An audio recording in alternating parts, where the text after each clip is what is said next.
বাংলাদেশে 5 star hotel হিসেবে western ঢাকার সুনাম আছে মার্কেটে ফুড ইন্ডাস্ট্রিতে and we cater the best food we cater healthy food to our customer so আমরা বছরে 4টা ফুড ফেস্টিভ্যাল দিই সেই ক্ষেত্রে আমাদের 3টা ফুড ফেস্টিভ্যাল অলরেডি হয়ে গেছে this is the last one why we have given this food festival right at this moment we thought that to February our Ramadan will start and during Ramadan 90% মানুষ হলো Arabian food পছন্দ করে এবং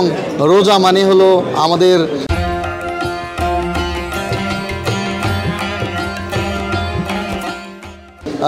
Arabian কুইজিনকে আমরা লুপে নিই সেই হিসাবে আমরা উই থট যে অ্যারাবিয়ান ফুড ফেস্টিভ্যাল আমরা করব এবং এই ফুড ফেস্টিভ্যালের সবচেয়ে আকর্ষণীয় বিষয় হলো আমাদের ক্যামেল মিট অর উটের মাংস আমরা যেটাকে বলি উটের মাংস দুর্লভ বাংলাদেশে পাওয়া এবং হার্ড টু গেট ইট এবং এক্সপেন্সিভ অলসো তারপর আমরা চিন্তা করেছি যে আমাদের প্রতিদিনই একটা না একটা আইটেম উটের মাংস দিয়ে থাকবে এবং আমাদের কাস্টমারদের ফিডব্যাকটা আমরা দেখব এরপরে অন্যান্য আমাদের অ্যারাবিয়ান অনেক আইটেমস আছে সব মিলে প্রায় 200 আইটেমস তার মধ্যে 100 আইটেমস হলো অ্যারাবিয়ান আইটেমস অন্যান্য আমাদের লোকাল কুইজিন আছে অনেক আমাদের জাপানিজ কুইজিন আছে ইন্ডিয়ান অ্যান্ড এশিয়ান কুইজিন আছে বিকজ আমাদের 5 স্টার হোটেলে আপনারা জানেন যে কাস্টমাররা different kind of customer demography থেকে আসে তো সবাইকে কেটার করতে গিয়ে আমরা অ্যারাবিয়ান ফুডকে খুব এমফাসিস করছি এবং আমরা আশা করছি যে অ্যারাবিয়ান ফুড যখন আমাদের কাস্টমাররা ভালো ফিডব্যাক দিবেন আমরা তখন এই ফুডকে আরও রমাদান মাসে আরও কন্টিনিউ করব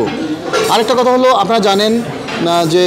যেমন ধরেন আমরা যদি স্পেনের কথা বলি স্পেনের সবচেয়ে পপুলার ফুড হলো স্প্যানিশ পাইয়া আপনি যদি এখন মেক্সিকোর কথা বলেন টাকোস সো বাংলাদেশি এরকম ফুডের মধ্যে আমি দেখি বাংলাদেশি হিলসা ফিশ কিন্তু it is very tough to eat hilsa by foreigner কারণ হলো এর মধ্যে বোন থাকে